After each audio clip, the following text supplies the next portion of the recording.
Haleluya. Puji Tuhan.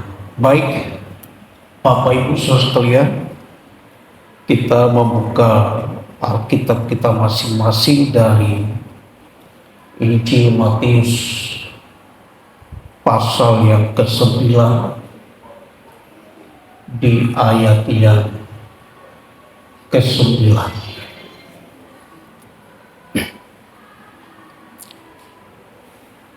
Injil Matius pasal 9 ayat yang ke-9.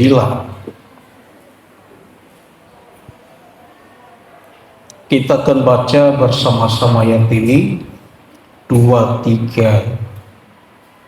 Ya. Setelah Yesus pergi dari situ, ia melihat seorang yang bernama Matius duduk di rumah cukai.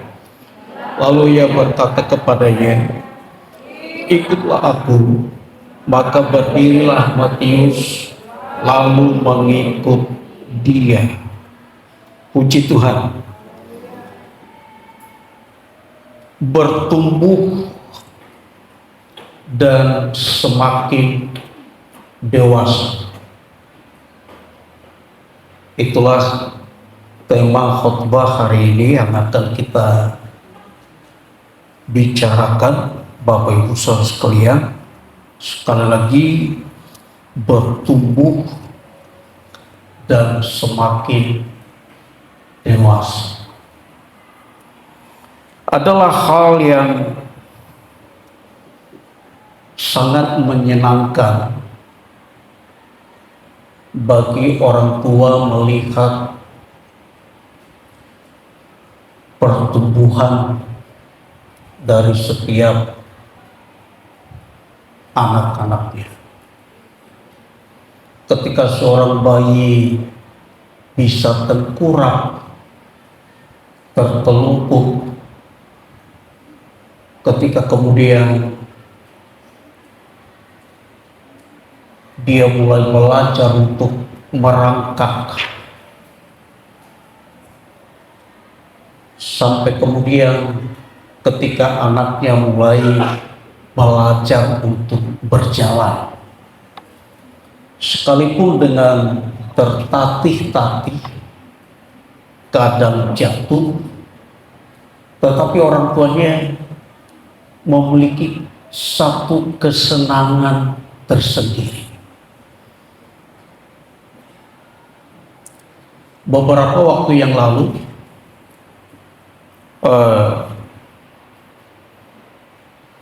ada seorang ibu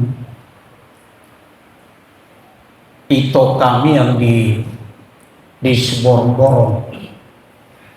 Ketika anaknya yang kecil dia mulai berjalan, dia buat videonya, lalu di-share di grup. Dia senang sekali dalam video itu. Ketika anaknya berjalan lalu terjatuh, abangnya coba membantu, tetapi ibunya berteriak, "Jangan, gak usah dibantu, biar jatuh, gak apa-apa." Dan kemudian Bere kami ini, anaknya itu, sekaligus sudah sedikit meringis ketika dia jatuh, dia coba untuk bangkit lalu berjalan kembali. Entah untuk tujuan apa, dia mulai belajar untuk berjalan.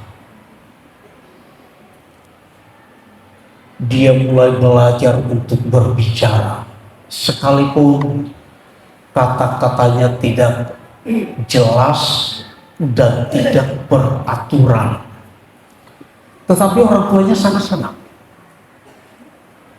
Seolah-olah anak ini mengetahui satu kesenangan yang ada di dalam hati orang tuanya.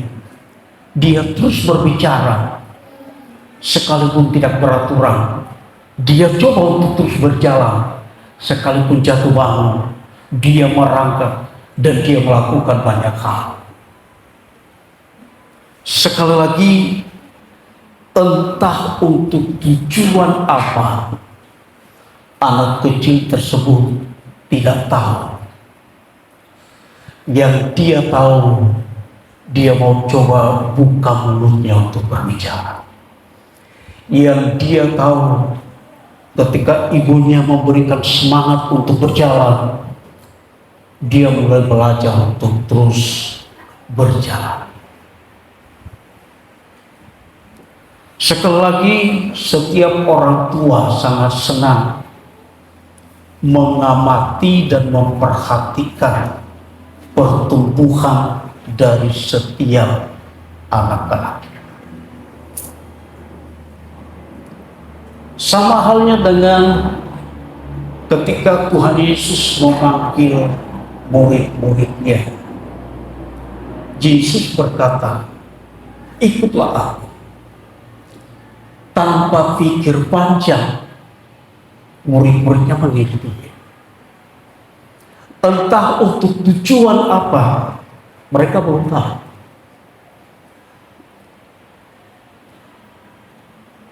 Ketika mereka mendengar suara Yesus untuk berkata, mari, ikutlah aku. Mereka mengikuti Yesus. Tanpa mengetahui implikasi dari panggilan Allah di dalam diri mereka. Apakah mereka berpikir kita akan senang-senang bersama dengan Tuhan Yesus? Kalau tidak ada roti, maka Tuhan Yesus akan mengadakannya. Apakah mereka berpikir kalau mereka berjalan bersama dengan Tuhan Yesus, hidupnya akan aman? Kalau mereka sakit, Tuhan akan menyembuhkannya. Mereka hanya mendengar suara Yesus dan kemudian mereka meresponnya. Mereka memberikan tanggapan kepada Tuhan Yesus. Sekali lagi, sama seperti seorang anak kecil, tanpa tahu tujuannya untuk apa. Itulah sebabnya dalam Injil Yohanes pasal 6 ayat yang ke-66, firman Tuhan berkata seperti ini. Injil Yohanes pasal 6 ayat yang ke-66.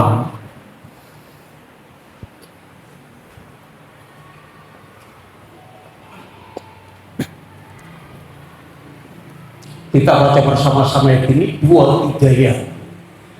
Mulai dari waktu itu banyak murid-murid yang mengundurkan diri dan tidak lagi mengikuti dia.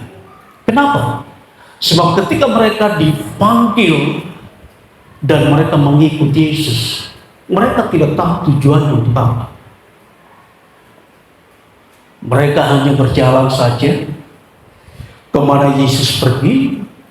Mereka ikut Yesus. Ketika Yesus mengadakan mujizat, mereka ikut menikmatinya. Ketika Yesus mengadakan perkara-perkara besar, mereka menjadi saksi mata atas semua yang dilakukan oleh Tuhan Yesus. Tetapi pada hakikatnya mereka tidak memahami apa arti panggilan Allah di dalam diri mereka. Itulah sebabnya dengan begitu mudah mereka kemudian mengundurkan diri dan tidak lagi mengikut Yesus. Banyak orang yang gagal di sini, Bapak Ibu. Orang tidak memperdulikan pertumbuhan rohaninya. Mereka hanya berpikir, kalau saya perlu menjadi orang Kristen. Mereka hanya berpikir, kalau orang tuaku seorang Kristen, maka semestinya aku pun menjadi seorang Kristen. Sehingga mereka mengikuti Yesus, tetapi ketika Yesus memberikan satu pengajaran yang keras tentang bagaimana mengiring dan mengikuti Tuhan, mereka memilih untuk mengundurkan diri.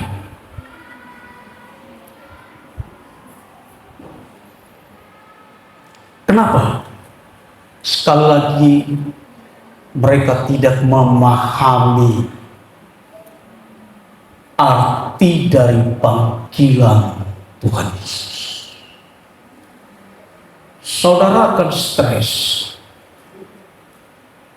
kalau kemudian ketika Tuhan mempercayakan seorang anak kepada saudara, saudara sudah merawatnya, saudara sudah kasih minum susu, saudara pilih yang terbaik dan yang termahal, tetapi dia tidak bertumbuh.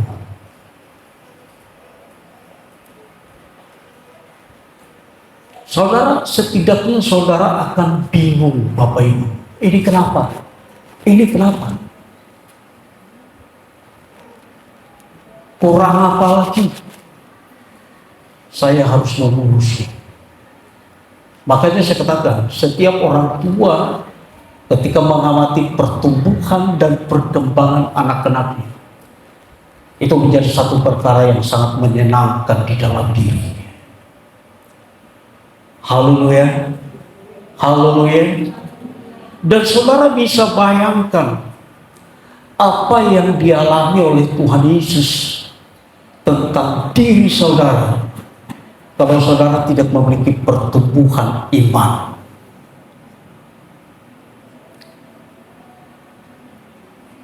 Saudara bisa bayangkan apa yang sedang difikirkan oleh Allah tentang diri saudara kalau saudara tidak berubah dan semakin dewasa. Nah, karena itu kita harus memahami arti panggilan Tuhan Yesus. Katakan amin. Tuhan Yesus tidak senang kalau saudara tetap menjadi seorang bayi rohani. Coba kita baca ayat ini.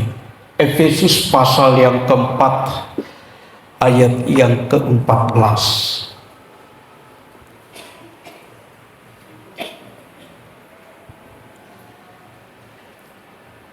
Kita baca bersama-sama 2-3 ya.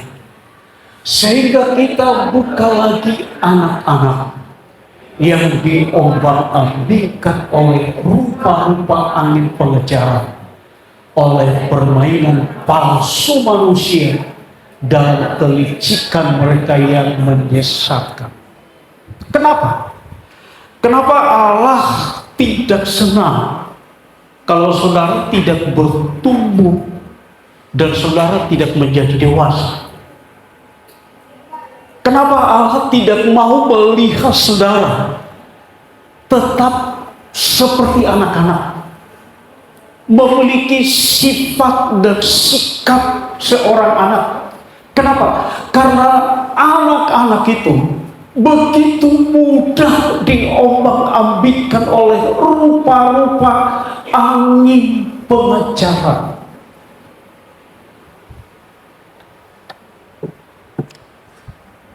Datang satu pengajaran, gak boleh pakai ulos, gak boleh pakai adat, pindah ke sana semua. Tidak lama kemudian datang lagi pengajaran, kalau menyembah harus seperti ini, pindah semua ke sana. Ada lagi pengajaran, sebaiknya kalau gereja itu diadakan di mall, sebab setelah atau sebelum ibadah bisa happy-happy, bisa selfie-selfie. Sebab bukan hanya rohani kita yang butuh, badani kita pun butuh. Pindah semua ke sana. Kenapa? Dia tidak memiliki satu ketetapan hati. Anak-anak itu tidak memiliki ketetapan hati. Bisa ribut hari ini, 5 menit kemudian sudah bermain bersama-sama. Tidak tahu apa yang diributkan. Hanya sepotong roti yang diributkan. Dan setelah roti itu direbut, bukannya dimakan, malah dibuang begitu saja. Lalu kemudian apa kata firman Tuhan? Seorang anak-anak akan begitu mudah masuk dalam permainan palsu manusia, dalam kelicikan mereka yang menyesatkan, sehingga saudara lemah, sehingga saudara memilih untuk tidak kebaktian, sehingga saudara memilih untuk tidak berkorban, sehingga saudara memilih untuk tidak melakukan apapun. Manusia itu bisa saja istri, manusia yang disebutkan itu bisa saja suami, bisa saja anak-anak, bisa saja orang-orang yang ada di dalam lingkungan. Dia begitu mudah masuk dalam permainan palsu.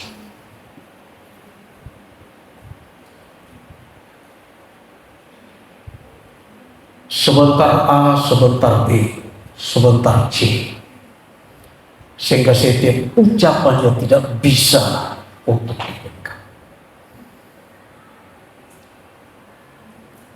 Kenapa ketika Petrus dan murid-murid yang lain sedang menjalan di danau Teberau dan mereka tidak mendapatkan ikan, lalu kemudian Yesus hadir di sana? Yesus berkata, tebarkan dalam di tempat yang dalam. Siapa rupanya Yesus?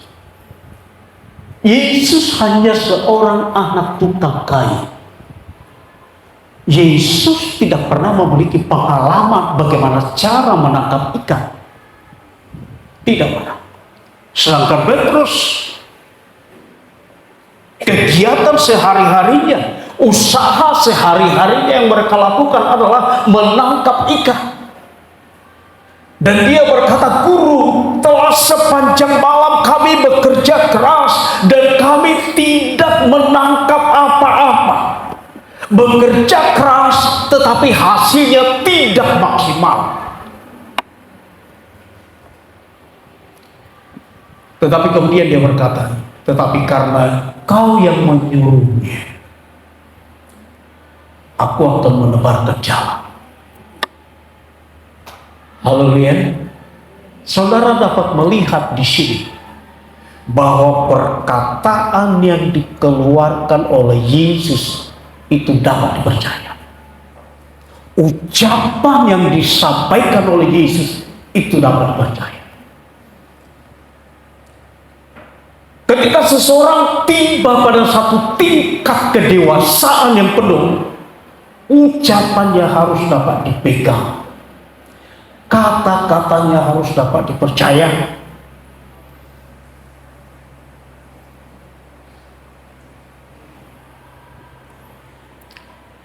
Itulah sebabnya sekali lagi menjadi satu pergumulan dan menjadi satu kerinduan agar setiap orang percaya dia dapat memahami arti panggilan Allah di dalam dirinya. Haleluya. Saudara harus bertumbuh dan semakin dewasa. Kalau tidak, saudara bisa berubah. Di dalam Yohanes pasal 6 ayat yang ke-66 tadi, merekalah yang berteriak-teriak, "Tuhan Yesus baik." Ketika mereka melihat mujizat Allah, "Tuhan Yesus dahsyat." Yesus coba menantang mereka, "Coba kembalilah ke rumahmu, lihat ladangmu, lihat pekerjaanmu, lihat usahamu." Tetapi mereka berteriak, "Kami tidak pedulikan itu semua, asal kami dekat dengan Engkau." Tetapi tidak lama kemudian mereka meninggalkan Yesus. Mereka mengundurkan diri dan tidak lagi mengikuti Yesus. Kenapa? Karena selama pengiringan mereka tidak memiliki pertumbuhan yang baik. Sama seperti anak tadi, dia berjalan, gak tahu untuk apa. Dia berbicara, gak tahu juga untuk apa. tapi orang tuanya senang. Tapi coba nanti setelah berumur 12 tahun, masih bicara suaranya nggak jelas, itu akan mencekikkan. Masih berjalan mondar-mandir nggak tahu tujuannya untuk apa, itu akan membuat seseorang bisa pening bagaikan. Karena itu setiap anak harus memiliki satu pertumbuhan yang maksimal. Haleluya. Coba perhatikan tadi di ayat yang ke-15. Kita masih berhenti di ayat yang ke-14. Ayat yang ke-15 dari Efesus pasal yang 4. Kita baca bersama-sama 2-3 ya. Tetapi dengan teguh berpegang kepada kebenaran di dalam kasih, kita bertumbuh di dalam segala hal ke arah Dia, Kristus yang adalah kepala. Tetapi kita harus bertumbuh, tetapi dengan teguh berpegang kepada kebenaran di dalam kasih, kita bertumbuh dalam segala hal ke arah Dia. Pertumbuhan yang kita sedang tuju adalah di mana kita menjadi serupa dan segambar dengan Allah. Itu tujuan hidup kita. Agar nanti ketika kita masuk surga, kita layak duduk bersama-sama dengan Dia. Haleluya. Nah, karena itulah dan untuk itulah kemudian Allah mengerjakan satu perkara di ayat yang ke-11 sampai ayat yang ke-13.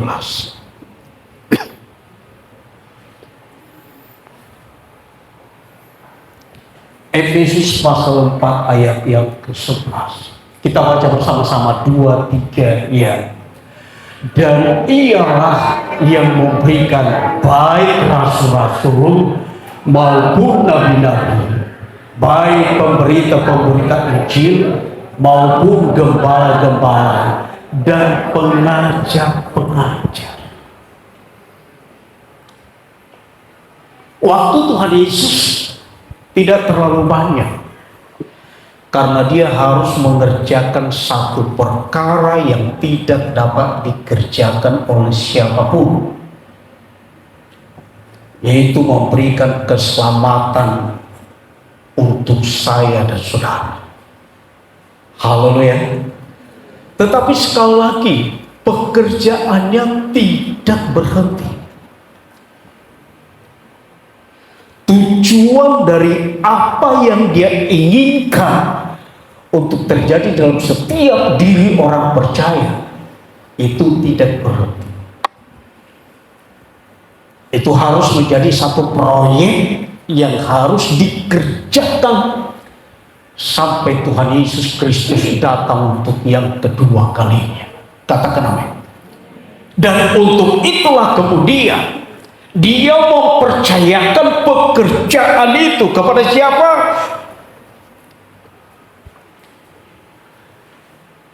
Kepada rasul-rasul pada zaman murid-murid. Kalau sekarang saudara tidak lagi menemukan itu. Kepada nabi-nabi yang memberitakan apa, perkara apa yang akan terjadi besok. Lalu kemudian pemberita-pemberita Injil.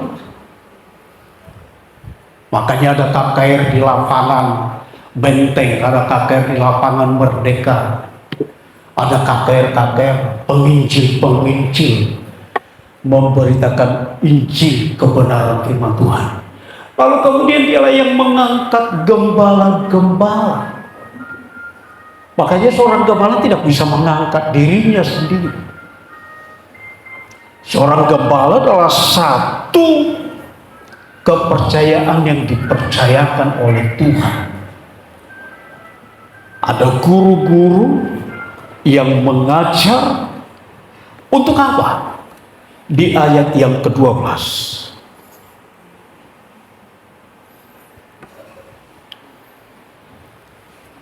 Ini yang dikerjakan baik rasul-rasul, nabi-nabi, pemberita Injil, gembala-gembala, dan pengajar-pengajar. Untuk apa? Kita baca bersama-sama 2-3 ya. Untuk memperlengkapi orang-orang kudus bagi pekerjaan pelayanan, bagi pembangunan tubuh Kristus. Katakan amin. Untuk memperlengkapi orang-orang kudus bagi pekerjaan pelayanan. Kenapa saya sebagai seorang gembala mencoba melibatkan diri saudara untuk masuk dalam pelayanan? Sebab dengan melayani saudara akan terus didorong menjadi seorang anak Tuhan yang bertumbuh. Saudara dipagari dengan pelayanan tersebut. Jadi semua punya alasan Bapak Ibu. Sekali lagi di GPD Kasih Bapa tidak ada istilah jemaat baru dan jemaat lama. Siapapun saudara orang yang percaya, saudara harus memahami arti panggilan Allah, yaitu agar saudara bisa masuk dalam pelayanan dan di sana saudara akan bertumbuh. Haleluya. Dan itu dimaksudkan bagi pembangunan tubuh Kristus, bukan untuk kepentingan diri sendiri, bukan untuk terlihat gagah-gagahan. Haleluya. Karena itu kita harus terus belajar untuk masuk, melibatkan diri dalam pelayanan. Anak-anak saudara, saudara senang kalau dia bisanya hanya berjalan. Betul Bapak Ibu? Tapi tidak lama kan kemudian saudara mulai memerintahkan dia untuk mengambil sabun. Saudara mulai mengharapkan dia untuk bisa cuci piring. Saudara mulai berpikir kalau anak saudara bisa mengerjakan banyak hal. Sementara saudara terus mengerjakan pekerjaan saudara, saudara ingin anak-anak saudara terlibat dalam keluarga kecil saudara untuk melakukan apa yang sepatutnya dia kerjakan. Haleluya. Begitu juga dengan pengiringan kita kepada Tuhan. Keluarga kecil saudara menjadi satu gambaran dari arti sebuah gereja dan panggilan kita ke Tuhan. Ketika saudara baru terpanggil, saudara datang memuji Tuhan saja sudah cukup. Saudara melompat-lompat kegirangan itu sudah melahirkan satu sukacita besar di hati Tuhan, di hati setiap gembala. Tapi kemudian kalau saudara tidak bertumbuh, saudara akan mulai berpikir, kemana efek dari susu yang aku berikan? Kemana makanan yang aku berikan? Sehingga anak saya ini tidak bertumbuh, tidak sanggup melakukan apapun. Dan saudara akan selamanya berhubungan dengan pikiran yang stres. Ayat yang ke-13. Sampai kapan ini terjadi? Kita baca bersama-sama 2-3 ya. Sampai kita semua telah mencapai kesatuan iman dan pengetahuan yang benar tentang Anak Allah, kedewasaan penuh dan tingkat pertumbuhan yang sesuai dengan kepenuhan Kristus. Jadi sebenarnya Bapak Ibu saudara sekalian, tidak ada istilah cuti dalam pelayanan. Aku mau cuti dulu 1 tahun ini. Kenapa? Sebab kita semua telah sampai kita semua telah mencapai kesatuan iman. Amin, saudara. Haleluya. Ini kan yang sulit dicapai oleh gereja. Yang seorang beriman untuk apa? Yang lain imannya untuk apa? Sehingga banyak perkara yang dihubungkan tidak menjadi satu kenyataan. Nah, firman Allah mengajak kita untuk terus masuk dalam pelayanan. Sampai apa? Sampai kita semua telah mencapai kesatuan iman. Katakan amin. Dan pengetahuan yang benar tentang anak Allah, kedewasaan penuh, dan tingkat pertumbuhan yang sesuai dengan kepenuhan Kristus. Itu tujuannya. Jadi kalau tadi anak kecil dia berjalan tidak tahu tujuannya, setiap anak Tuhan ketika dia masuk dalam pelayanan harus tahu tujuannya untuk apa. Harus tahu tujuannya untuk apa. Setiap saudara datang beribadah, saudara mulai berpikir, kapan saya mau bertumbuh? Kapan gembala bisa melihat saya mengambil sapu? Kira-kira seperti itu Bapak Ibu ketika saudara berpikir tentang anak saudara. Kapan saudara bisa melihat anak saudara bisa setrika pakaian saudara? Oh, sejak mulai dari kecil kalian harus yang mengerjakan semuanya. Bukan mau berlaku seperti kepada seorang pembantu, bukan. Tetapi karena memang saudara ingin melihat bahwa anak saudara sudah memiliki tingkat pertumbuhan yang baik, cara berpikir yang baik,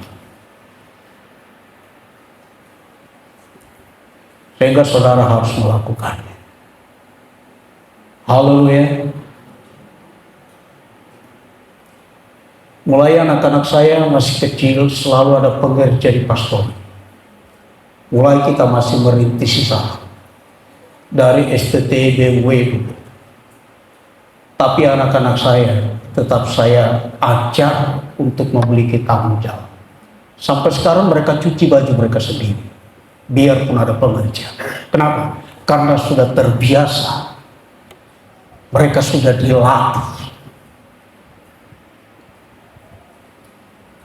Kalau ingat saya pengerja, mestinya juga saya suruh pengerja untuk melakukannya. Tapi tujuannya adalah agar mereka memiliki satu tanggung jawab bahwa di dalam rumah tangga ini mereka harus terlibat dan melibatkan diri mereka. Haleluya. Sekalipun mamanya bisa mengerjakannya sendiri, tetapi mereka harus mengerjakan.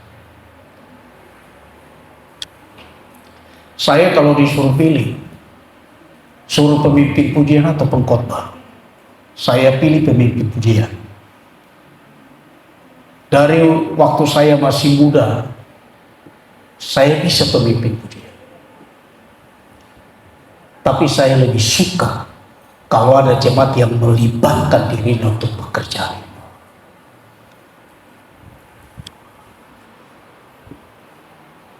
Haleluya. Bagaimana kita bertumbuh? Nah, kalau tuntutan Allah agar kita bertumbuh dan semakin dewasa, bagaimana kita harus menyikapi untuk kita bisa bertumbuh? Filipi pasal 2 ayat yang ke-12 sampai ayat 13. Filipi pasal 2 ayat yang ke-12 sampai 13. Ayat 12 dulu kita baca. 2, 3, ya. Hai saudara-saudara yang terkasih, kamu senantiasa taat. Karena itu tetaplah kerjakan keselamatanmu dengan takut dan getar. Bukan saja seperti waktu aku masih hadir, tetapi terlebih pula sekarang waktu aku tidak hadir. Ayat 13. Karena Allah yang mengerjakan di dalam kamu baik kemauan maupun pekerjaan menurut kerelaannya. Puji Tuhan. Coba kembali di ayat 12. Kita perhatikan perlahan ayat ini. Hai saudara-saudaraku yang kekasih, kamu senantiasa taat. Bapak Ibu Saudara sekalian, ayat kebenaran firman Tuhan ini ditujukan kepada orang percaya, bukan kepada orang-orang yang belum memiliki keselamatan. Itulah sebabnya ada kata di sana, hai saudara-saudaraku yang kekasih, kamu senantiasa taat. Ini ditujukan kepada orang yang taat. Ini ditujukan kepada orang yang beribadah. Ini ditujukan kepada orang yang telah diselamatkan. Jadi bukan kepada orang-orang yang belum menerima keselamatan. Lalu apa katanya?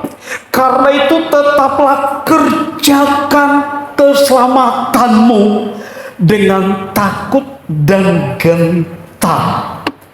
Ada dua kata yang kita dapat lihat di sini tentang kerjakan. Yang pertama tadi ada di ayat yang ke-12, karena itu tetaplah kerjakan keselamatanmu dengan takut dan gentar. Lalu di ayat 13, tolong di ayat 13, ya, karena Allah lah yang mengerjakan di dalam kamu baik kemauan maupun pekerjaan menurut kerelaan. Kembali ke ayat 12. Saudara perhatikan Bapak Ibu, di ayat yang ke-12 ini menjadi tanggung jawab orang percaya. Sedangkan di ayat yang ke-13 itu menjadi tanggung jawab Allah. Jadi mengerjakan keselamatan itu harus dilakukan dengan bekerja sama antara saya dan Allah. Haleluya. Nah, sekarang kita berbicara tentang keselamatan. Apa yang dimaksud? Karena itu tetaplah kerjakan keselamatanmu. Bukankah keselamatan kita telah dikerjakan oleh Tuhan Yesus?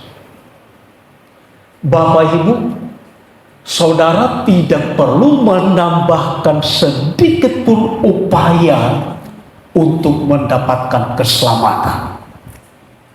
Hanya dengan percaya saudara akan diselamatkan. Haleluya. Tetapi sama seperti ini. Ketika ada orang berkata seperti ini, ayo kita ke tempat fitness, kita latihan.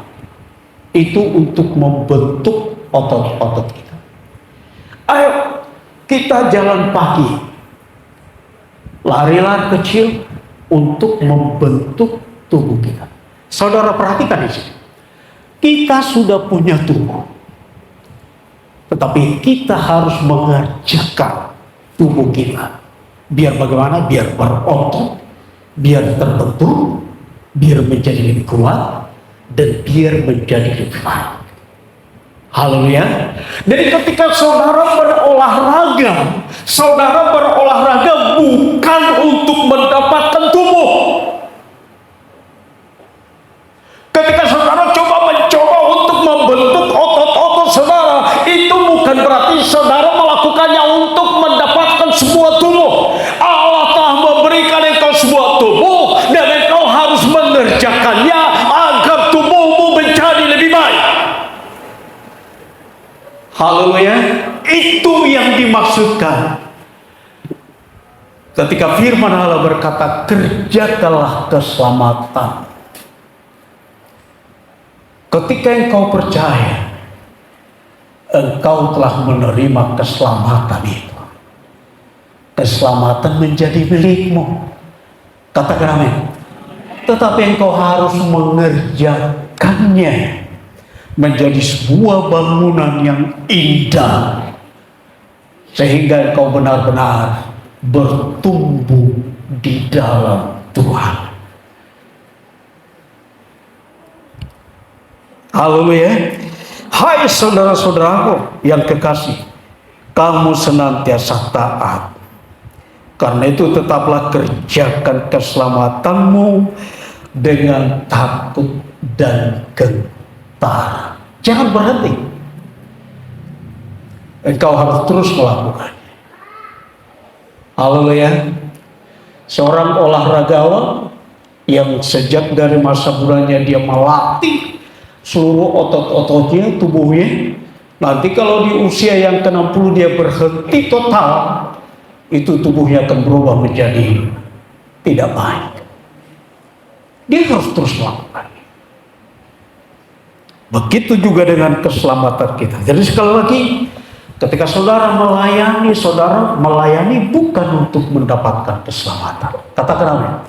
Ketika saudara melatih diri saudara untuk berdoa, itu bukan agar saudara mendapatkan keselamatan. Percayalah, keselamatan itu adalah milikmu. Kenapa? Tuhan Yesus telah melakukannya dengan begitu sempurna. Seseorang tidak perlu bertapa lagi untuk itu. Kalau dia mau bertapa, itu hanya satu tujuannya. Dia bergumul dengan Allah, dia mendekatkan dirinya dengan Allah, bukan untuk mendapatkan keselamatan. Lalu kemudian pertanyaannya, apakah saudara perlu melatih diri saudara menjadi seorang pemberi yang terbaik? Ketika saudara melihat orang yang berkekurangan, saudara belajar untuk memperhatikannya dan memberikan yang terbaik. Itu perlu. Tetapi bukan untuk mendapatkan keselamatan. Itu hanya untuk mengerjakan keselamatan itu yang ada di dalam diri saudara. Bahwa benar keselamatan yang saudara miliki hanyalah sebuah anugerah, dan patutlah saudara untuk melakukan sesuatu bagi Tuhan. Haleluya. Lalu kemudian porsinya Allah. Kita baca ayat 7. Ayat 13. Kita baca sekali lagi 2-3 ya. Karena Allah lah yang mengerjakan di dalam kamu baik kemauan maupun pekerjaan menurut kerelaannya. Ini tanggung jawabnya Allah. Allah mengerjakan bagi saudara kemauan, dan kalau saudara tetap saja tidak berpikir untuk melakukannya, saudara sedang membangkang kepada Allah.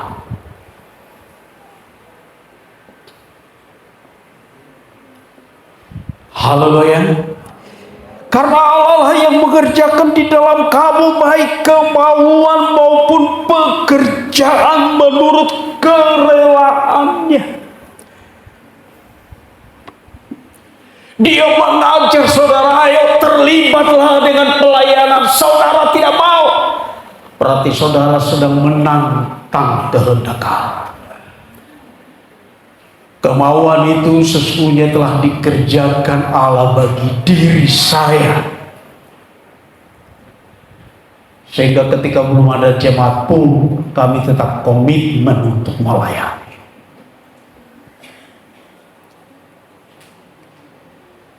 Haleluya. Pernah suatu saat ketika masih perintisan, ada 3 keluarga jemaat, kalau tidak salah waktu. Lalu tak kenapa Tuhan utus ada seorang hamba Tuhan datang untuk bertamu. Tuhan tolong yang 3 keluarga ini bisa datang. Besoknya hanya 1 yang datang, Bapak Ibu. pendetanya khotbah dengan berapi-api. Saya selangkan waktu itu 50.000, dia kembalikan. Mungkin karena dia kasihan, tidak ada apa-apa. Tetapi terhadap pekerjaan Tuhan yang telah mengerjakan kemauan itu, kita tidak akan pernah protes. Haleluya. Saudara tidak mau, saudara membangkang. Saudara tidak mengerjakannya dengan sungguh-sungguh, saudara sedang menyakiti hati Tuhan. Ada begitu banyak orang yang tidak mau peduli dengan pertumbuhan imannya. Tidak mau tahu dengan iman. Dia hanya berpikir dia bisa terdaftar di satu gereja. Biar suatu saat anaknya mau penyerahan, ada yang mengurusnya. Sehingga setelah penyerahan anak, gak kebaktian lagi. Dia hanya memerlukan selembar surat keterangan penyerahan anak. Ada begitu banyak orang yang tidak mau memperdulikan pertumbuhan imannya. Dia hanya berpikir agar nanti anakku ini kalau sudah mau menikah, ada pendeta yang mengurusnya. Kalau hanya jemaat simpatisan kan harus bayar 1 juta. Mending terdaftar hanya bayar 1 juta. Dia tidak mengajar anaknya untuk menjadi seorang yang setia. Dia tidak mengajar anaknya untuk menjadi orang yang takut akan Tuhan. Sehingga telah mendapatkan pemberkatan nikah, dia sudah tidak kelihatan lagi dalam gereja. Ada begitu banyak orang yang hadir di gereja bukan karena memiliki satu kerinduan untuk bertumbuh dan semakin dewasa. Dia hanya berpikir, kita memerlukan teman. Nanti suatu saat kalau ada apa-apa, tidak ada yang datang untuk kita. Bapak Ibu saudara sekalian, saudara harus memahami apa tujuan panggilan Allah di dalam diri. Kalau orang banyak ini memahami arti tujuan itu, mereka tidak akan mengundurkan diri dan tidak akan pernah meninggalkan Yesus. Bisa saja saudara lemah, sama seperti Petrus yang pernah menyangkal Tuhan Yesus. Tetapi tujuan hidupmu, ketika engkau ingin bertumbuh, maka Allah akan terus menolong engkau. Allah tidak akan pernah membuang engkau hanya karena engkau jatuh. Allah tidak akan pernah melepaskan engkau hanya karena engkau punya kekurangan dan kelemahan. Selagi engkau ingin dibentuk, maka Allah siap membentuk engkau. Haleluya. Jadilah menjadi anak Tuhan yang bertumbuh dan semakin dewasa di dalam Tuhan. Mulai berpikir, apa yang harus aku kerjakan untuk keselamatan? Apa yang harus aku perbuat untuk keselamatan? Bukankah aku telah mendapatkan keselamatan itu dan aku terima dengan cuma-cuma? Lalu apa yang harus aku kerjakan? Apa yang harus aku perbuat?